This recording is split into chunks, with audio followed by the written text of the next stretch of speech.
नमस्कार, मैं प्रतीक्षा स्वागत करती हूं आपका द हिंदी समाचार ऑफिशियल में। भारत सरकार ने 7 मई 2025 को देश भर के 244 जिलों में सिविल डिफेंस मॉक ड्रिल आयोजित करने का निर्देश दिया है।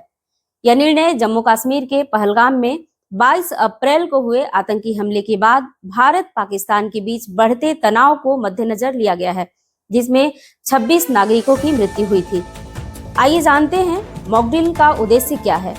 इस मॉक ड्रिल का मुख्य उद्देश्य नागरिकों और प्रशासनिक तंत्र की आपातकालीन स्थितियों, विशेषकर युद्ध या हवाई हमलों जैसी परिस्थितियों में प्रतिक्रिया देने की क्षमता का परीक्षण और सुदृढ़ीकरण करना है। इसके माध्यम से यह सुनिश्चित किया जाएगा कि संकट की स्थिति में लोग घबराए नहीं और समय पर उचित कदम उठा सकें।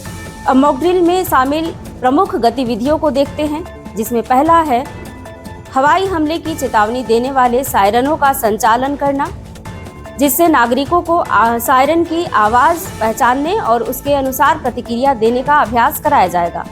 दूसरा, ब्लैकआउट का भी अभ्यास कराना, ताकि शहरों में बिजली बंद कर यह अभ्यास किया जाएगा कि हवाई हमले की स्थिति में कैसे प्रतिक्रिया दी जाए। तीसरा, बचाव और निकासी योजनाओं का अभ्यास भी शामिल है, जिसमें नागरिकों को सुरक्षित स्थानों पर पहुंचने और आपातकालीन निकासी प्रतिक्रियाओं का अभ्यास कराया जाएगा।